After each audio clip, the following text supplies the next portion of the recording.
여기 한국인들의 줄 서는 모습을 보고 기겁을 하는 독일 여성이 있습니다. 그녀는 이런 식으로 형편없이 줄을 서는 사람들은 전 세계에서 오직 한국인들밖에 없을 거라며 학을 떼고 마는데요. 현재 한국인들의 질서의식은 전 세계 최고라고 봐도 과언이 아닐 텐데 도대체 이 독일 여성이 한국에서 어떤 장면을 목격했던 것일까요? 안녕하세요. 제 이름은 엘리사이고 독일 미넨 출신입니다. 저는 유럽의 대형 식품회사의 마케팅 전략가로서 최근에는 한국과 중국 중 두 나라를 선택할 수 있는 아시아에서의 1년 파견이라는 절호의 기회를 얻었습니다. 사실 처음에는 망설이지도 않았어요.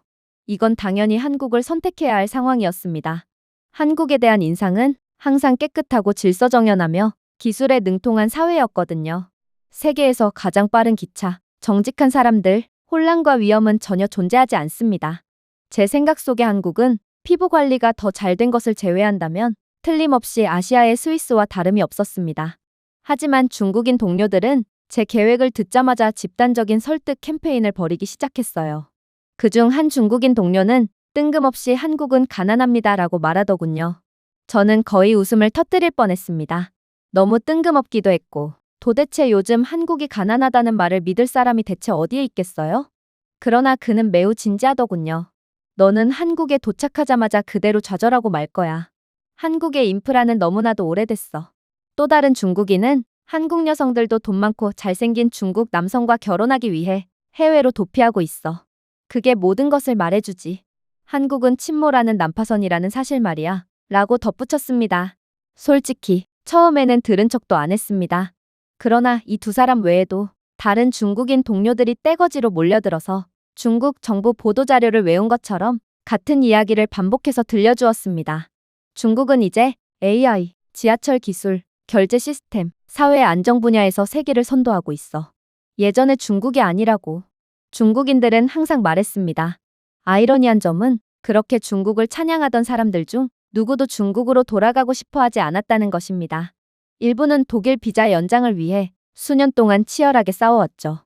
하지만 그들의 반복은 어찌됐든 저에게 큰 세뇌로 작용했습니다. 결국 중국인들의 끈질긴 세뇌 전략은 제게 먹혀들었고 저는 한국에 대한 의심 탓에 중국을 선택하고 말았죠. 중국에서의 첫날은 지금도 잊을 수 없습니다. 상하이 외곽의 버스 정류장에서 반쯤 파괴된 고물버스가 조깅을 하려는 흡연자처럼 엄청난 배기와 소음을 내뱉으며 도착했습니다. 대도시에서 이런 1차 세계대전쯤에야 보일 법한 버스를 보다니 저는 깜짝 놀랐죠. 그러나 더 놀라웠던 점은 고물버스가 도로 중간에서 그대로 퍼져버리자 다른 중국인 승객들은 놀랄 것도 없다는 듯 일제히 버스에서 내렸다는 것입니다. 버스기사의 지휘 아래 버스 천장에 올라타 있던 중국인도 내려왔고 다 함께 버스를 밀더군요. 여자인 저도 예외는 없었는지 이들은 새까만 검은 칠을 하고 제게도 내려오라며 소리를 질렀어요. 하지만 저는 운이 좋은 편이었죠. 적어도 버스를 탑승하긴 했잖아요. 다음 날 저는 같은 정류장에서 버스를 탑승하려고 했지만 저는 절대로 버스를 탑승할 수가 없었습니다. 이곳 정류장에는 줄이 존재하지 않았거든요. 중국인들은 서로 먼저 타기 위해 밀치고 팔꿈치로 옆 사람을 가격했습니다. 옆 사람을 제압하지 못한다면 그날 아침은 버스를 탑승하지 못해 지각을 하고 말거든요. 저는 한 남자가 줄을 서 있는 다른 남자를 때렸다가 반격당하는 것을 보았습니다. 그리고 한 노인은 난데없이 날아온 발길질에 그대로 뒤로 자빠져 더 이상 일어나지 못했어요. 알고 보니 중국에서는 대중교통을 탑승하다가 맞아 죽는 경우가 상당히 많다고 하더라고요. 이러한 사망 비율은 웬만한 사고사보다도 많았고 그래서 중국에서는 줄을 기다리다가 남의 팔꿈치에 맞아 죽어도 뉴스는커녕 지역 일간지에조차 나오지 못하는 사건이라고 했어요. 그러나 정말로 저를 충격의 도가니 속으로 밀어넣었던 사건은 따로 있습니다. 그건 바로 만두가게 앞에서 일어난 일이었어요. 저는 다른 유럽인들과 마찬가지로 접촉을 피하기 위해 저와 앞사람 사이에 충분한 간격을 두고 정중하게 서 있었어요. 설마 식당에서도 새치기를 당할 거라고는 전혀 예상치 못했거든요. 그러나 그게 제 실수였습니다. 저는 중국을 과소평가했거든요. 10분 만에 10명의 새로운 중국인들이 그대로 제 앞에 몰려들었습니다. 아무런 설명도 없습니다. 처음에는 제가 미쳐가고 있다고 생각했어요. 제가 뭔가를 보고 있었나요? 제가 이해하지 못한 현지 규칙이 있었나요? 그래서 저는 제 앞에 있는 중국인에게 번역 앱을 들이밀며 줄을 제대로 서라고 말했습니다. 그러나 해당 중국인의 반응이 가관이더군요. 중국에서는 속은 놈이 잘못이야.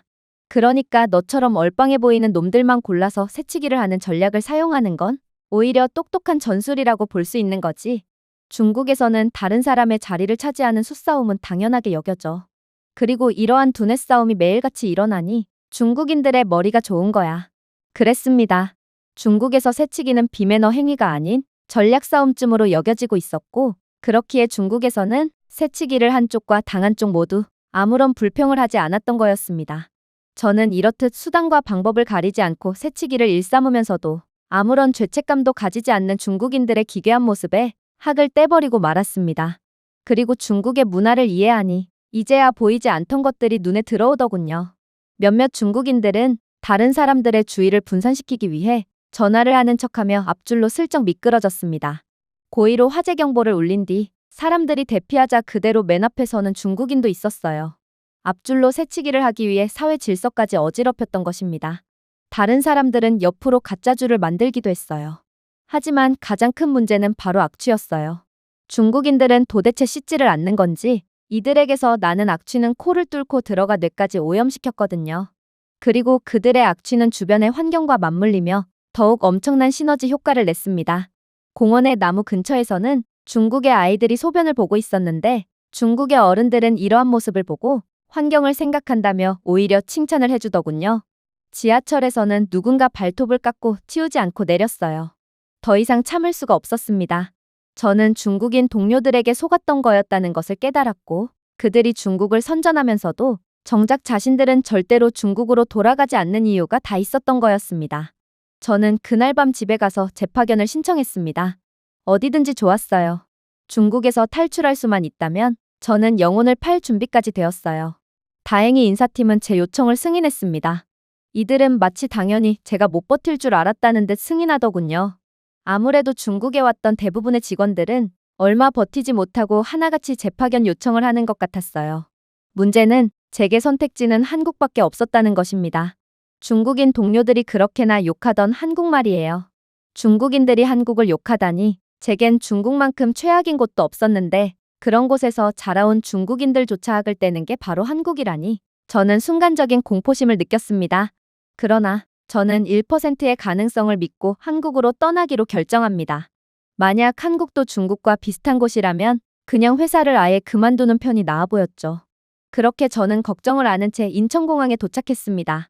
그리고 입국장에 들어서자마자 저는 충격적인 장면을 목격하게 됩니다.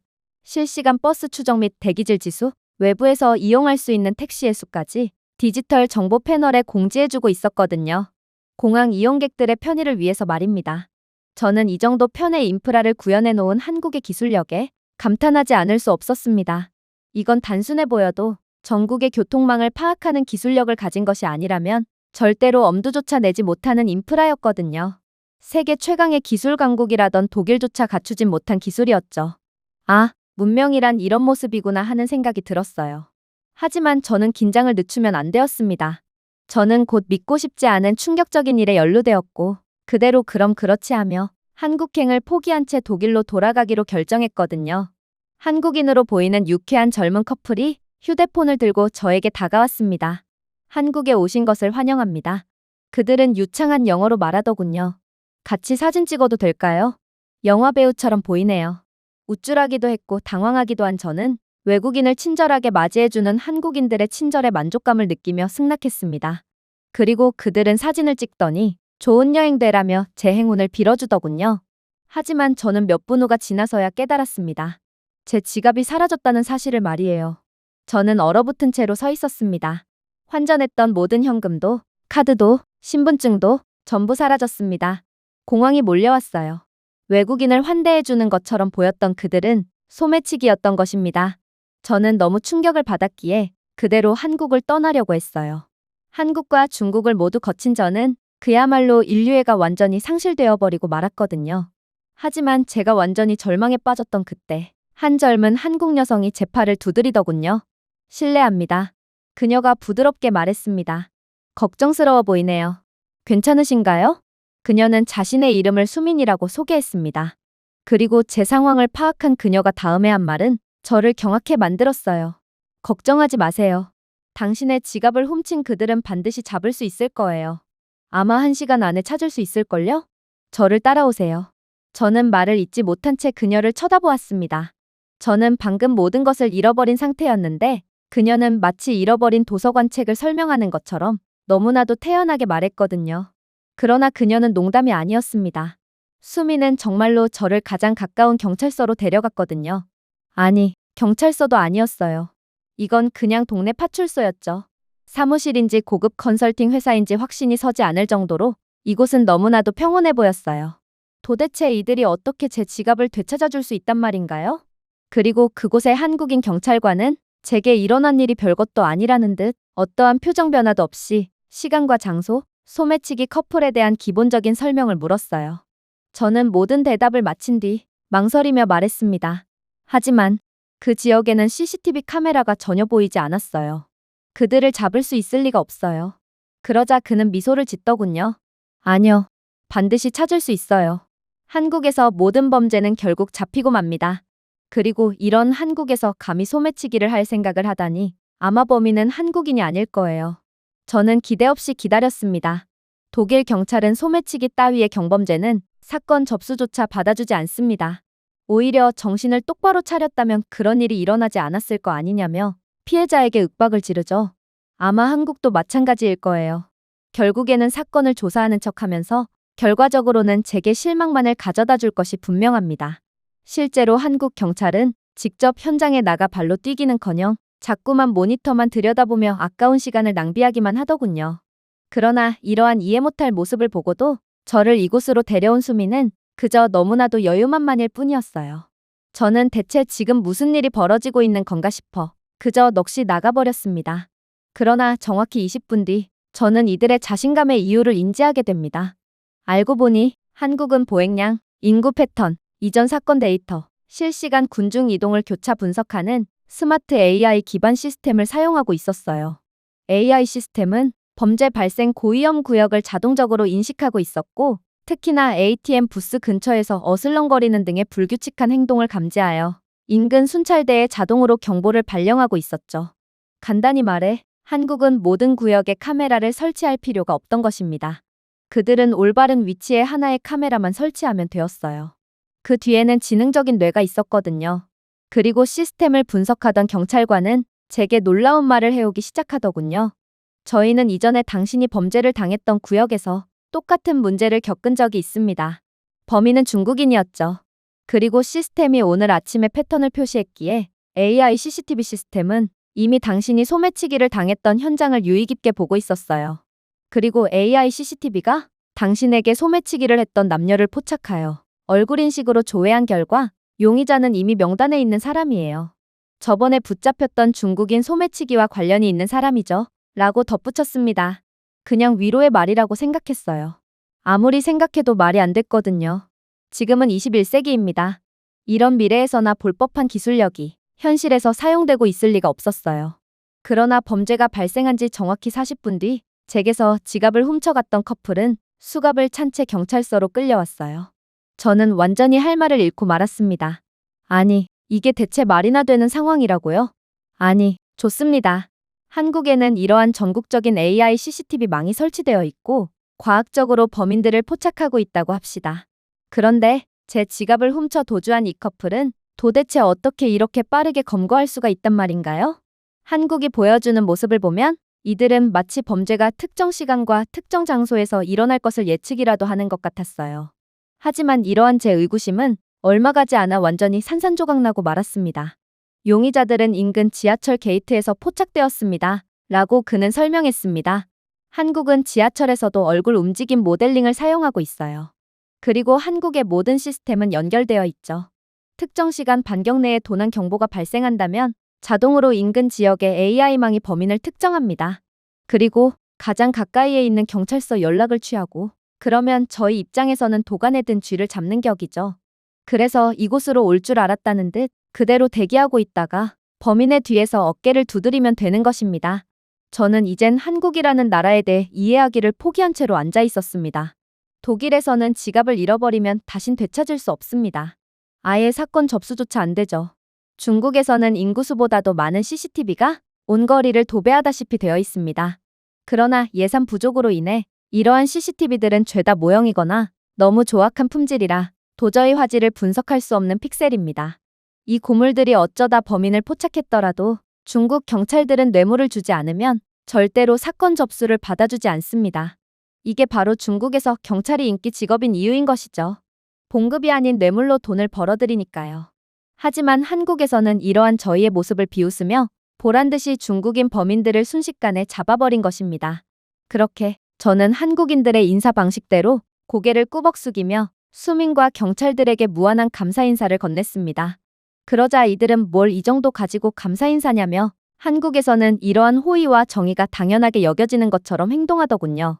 저는 한국이라는 나라에 엄청난 감탄을 하는 한편 남의 나라에서까지 문제를 일으키는 중국인들의 학을 뗄 뿐이었어요. 그리고 저는 그렇게 수민과 친해지게 됩니다. 저는 며칠 후 수민을 다시 만났어요. 그녀에게 제대로 감사하기 위해 점심을 사주고 싶었거든요. 수민이는 제게 홍대에서 만나자고 제안하더군요. 그리고 그렇게 처음 간 홍대에서 저는 그야말로 문화 충격을 받았습니다. 그곳은 상당한 인파를 자랑하고 있었어요. 하지만 그 누구도 충돌하지는 않더군요. 카페에서 음악이 터져나왔지만 그다지 시끄럽지는 않았어요. 아무도 소리를 지르거나 돌발 행동을 하지는 않았거든요. 노점상들이 거리에 늘어서 있었지만 지저분하다는 느낌은 전혀 안 들었어요.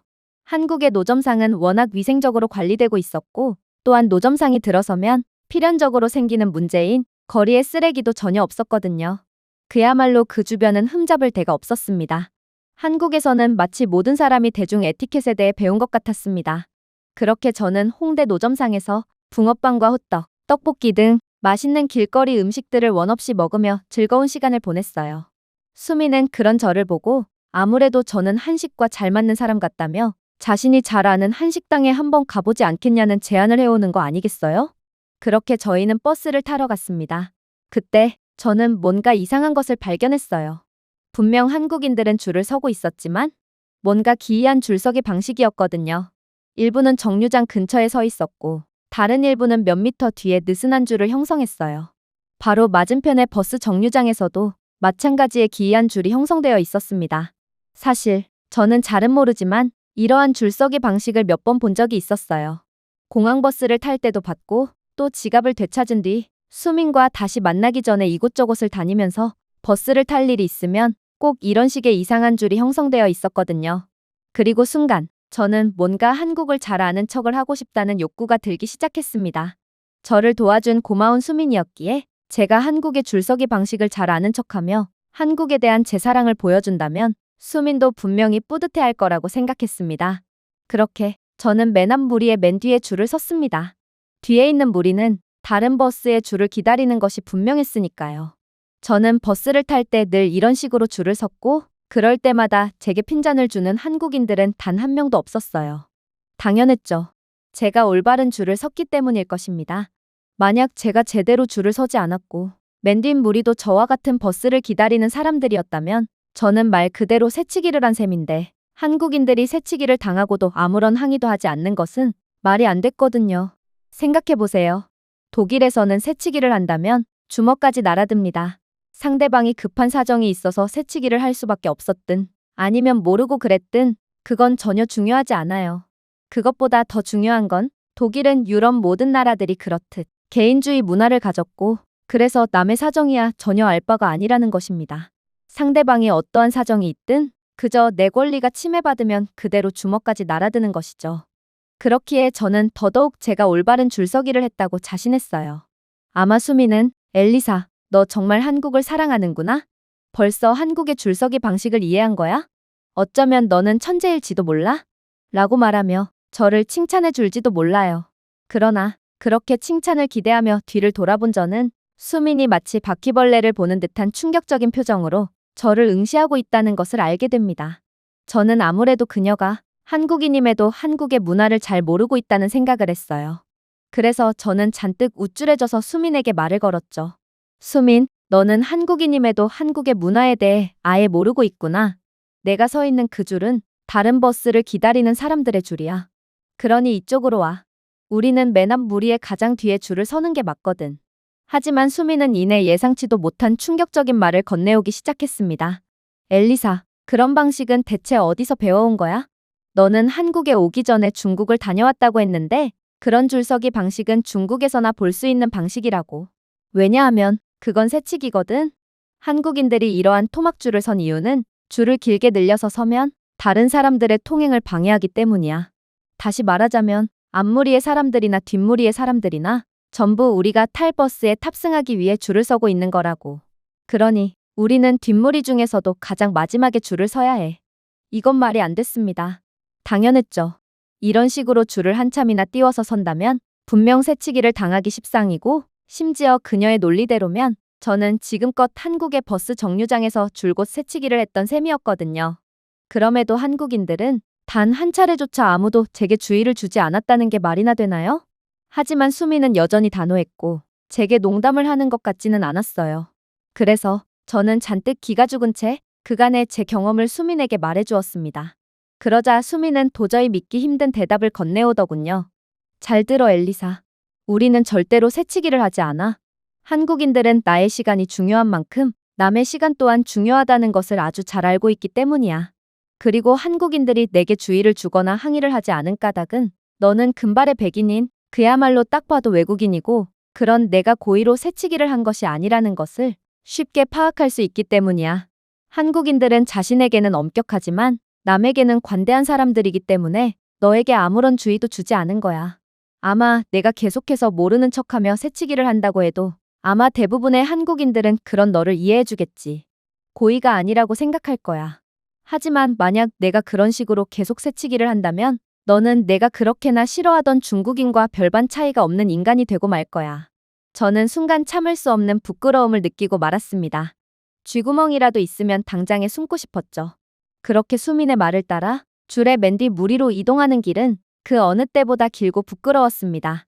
그야말로 한국인들은 뼛속까지 남에 대한 배려심으로 똘똘 뭉쳐있는 사람들이었던 것입니다.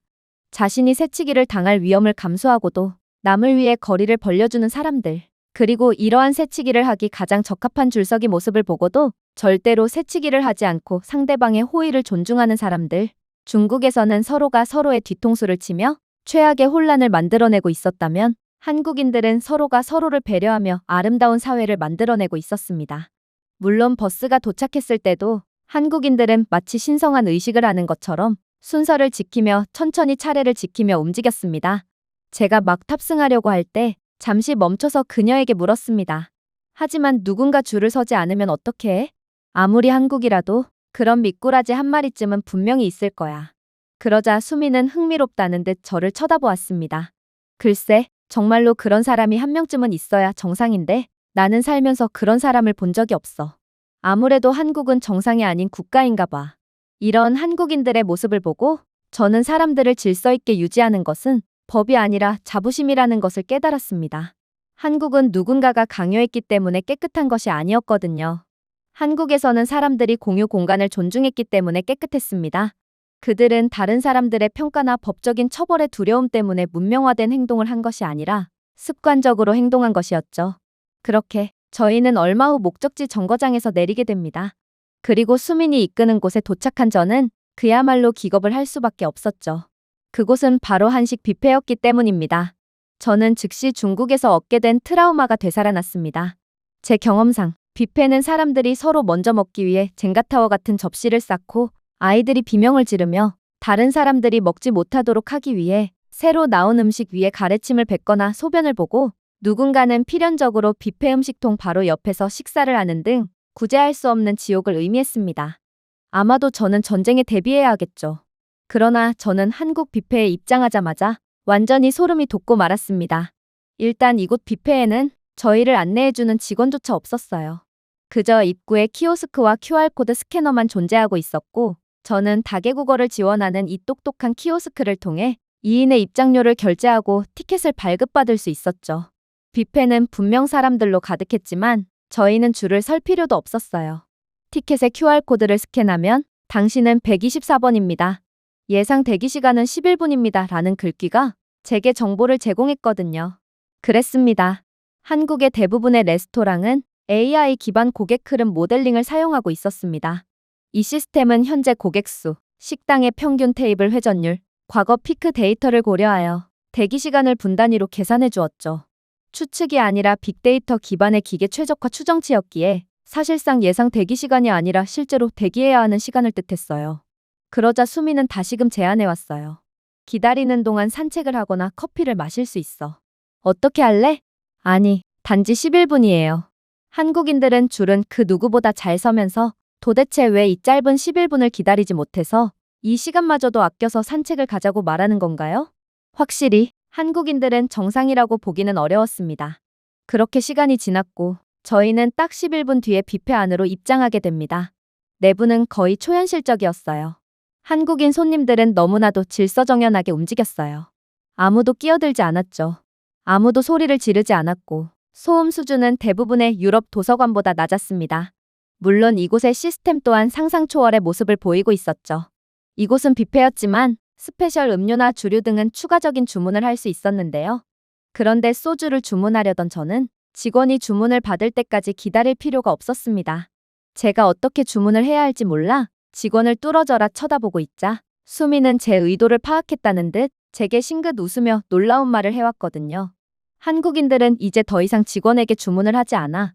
여기 테이블 위에 작은 태블릿을 스캔하면 화면을 통해 모든 추가 메뉴를 주문할 수 있거든. 심지어 이 태블릿은 20대의 독일 여성인 너를 위한 빅데이터 기반 추천까지 제공하고 있어.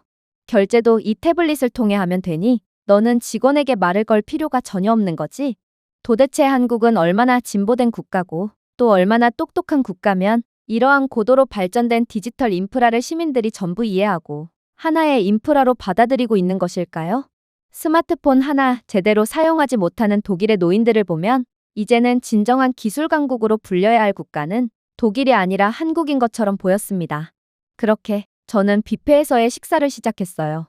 갈비, 전, 잡채 등 이곳의 한식 뷔페에는 먹음직스러운 음식들이 가득했고 이 음식들과 소주의 궁합은 기가 막히더라고요. 그러나 제가 마침내 한 접시를 비우자 기괴한 상황이 벌어지기 시작했습니다. 바로 모든 테이블에는 사용한 접시를 보관할 수 있는 별도의 수납 공간이 존재했는데 제가 안쪽에 있는 별도의 버튼을 누르자 트레이 수거 로봇이 천천히 다가와 저희의 그릇을 수거해 갔거든요. 심지어 이 로봇은 디지털 액정을 통해 익살스러운 표정을 짓기도 했는데 쟁반의 무게가 무거울 경우 음식을 남겼다는 것을 인지한 로봇이 슬픈 표정을 지었으며 쟁반 무게가 가벼울 경우 남은 음식이 없이 전부 다 먹었다는 뜻이었기에 로봇은 웃는 표정을 지었어요. 하지만 역시나 가장 놀라운 순간은 따로 있었습니다.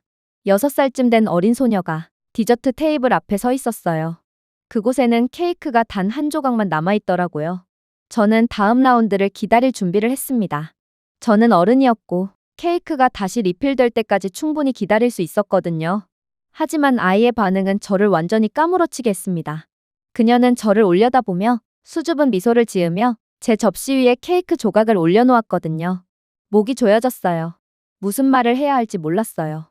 중국에서는 어른들마저 아이의 쟁반 위에 올려져 있는 비싼 요리를 그대로 손으로 집어 훔쳐가 버립니다. 뒤에 아이가 기다려도 비싼 요리를 쟁반 가득 담아서 뒷사람의 순번이 오지 않도록 하죠. 그러나 여기 한국에서 아이들은 하나 남은 케이크를 양보하는 수준의 높은 수준과 배려심을 갖고 있었어요. 한국의 아이들은 중국의 어른들보다 훨씬 더 수준이 높았던 것입니다. 물론 저는 아이가 건넨 케이크를 받지 않았어요. 저는 어른이었거든요. 그렇게 저는 한국인 아이의 따뜻한 마음만을 받은 채 뜨거워진 가슴을 안고 다시금 테이블에 앉았습니다. 그리고 뒤에서 지켜보던 수민이 조용히 속삭이더군요. 우리는 이렇게 자라. 앞에 있는 것을 취하기 전에 뒤를 돌아보는 것이지. 이게 바로 한국의 방식이야. 한국은 정말로 그런 곳이었어요. 이유 없는 친절과 대가 없는 호의가 공존하는 곳. 세계에서 단 하나밖에 남지 않는 특별한 곳이었죠. 그렇게 저희는 조용히 뷔페에서 나왔습니다. 그리고 그 다음 날 저는 숙소 근처의 전통시장을 방문했습니다. 소음, 혼란, 쓰레기통 등 전통시장이라면 당연히 있어야 할 혼란을 예상했어요. 그래도 실망하지는 않으려고 했습니다. 한국은 이미 제게 충분히 많은 것들을 보여주었고 또 자신들은 세계 최고의 선진국이라는 것을 증명했거든요. 그러나 한국은 뭐 이런 걸 가지고 놀라냐는 듯 저를 다시금 완전히 경악에 빠뜨릴 뿐이더군요. 한국에서는 전통시장에서조차도 비위생 대신 잘 정리된 가판대, 아날로그 방식이 아닌 디지털 키오스크, 공기정화 기능이 있는 가로등까지 갖추고 있더라고요. 하지만 제가 이곳에서 가장 깊은 인상을 받았던 부분은 따로 있었습니다. 그건 바로 아무도 전통시장을 청소하지 않았다는 점입니다. 엉망진창이 없어서가 아니라 아무도 엉망으로 만들지 않았기 때문이죠. 일단 한국인 상인들은 양심적으로 쓰레기를 분류했습니다. 쇼핑객들은 음식 포장지를 양심껏 쓰레기통에 넣었어요. 길바닥에 쓰레기를 버려두고 도망가는 한국인들은 단 한 명도 없었죠. 그런데 더 재미있는 점이 무엇인지 아시나요? 한국인들이 이렇듯 놀라운 시민의식을 보여주자 심지어 외국인 관광객들마저 조용히 그 뒤를 따랐다는 것입니다. 경비원도 감시하지 않았고 벌금을 위협하는 시끄러운 안내방송도 없었음에도 외국인들이 한국인들을 따라 높은 수준을 보여주고 있었어요. 저는 독일 출신이라 유럽인들의 이중성에 대해 그 누구보다 잘 알고 있습니다. 이들은 교양이 있는 척하면서 속으로는 그 누구보다 교양 없는 사람들입니다. 이들은 턱시도를 빼입고 콧대를 쳐들지만 남몰래 길거리에 쓰레기를 버리고 누가 오나 슬쩍 보더니 그대로 바지를 내리고 노상방뇨를 일삼거든요.